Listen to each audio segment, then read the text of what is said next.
Welcome to Nikkei BizRuptors. If you're a practitioner such as a business trainer, consultant, or professional who trains using real-world insights, here's how to set up your account and start exploring our case study library. Step 1. Create your account. Begin on the Nikkei BizRuptors homepage.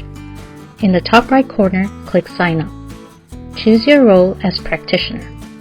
Then enter your email address, name, and a password to create your account. Step 2.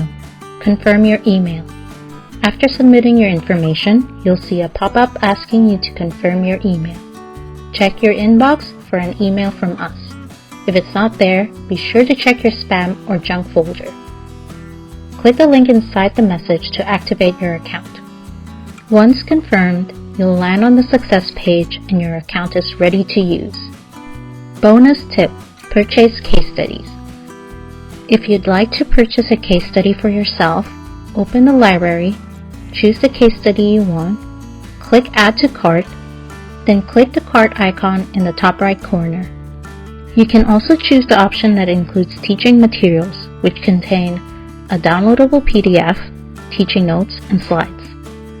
Proceed to checkout and select your preferred payment method. Credit card payments grant instant access. For bank transfer, access will be activated once the payment is confirmed, which may take a bit longer. To review any case study you've purchased, go to My Case Studies in the top right corner. There, you can access any case study in your list anytime you want. Once you have completed those steps, your practitioner account is ready to go. We're excited to support you as you bring real-world business insights to your peers and learners.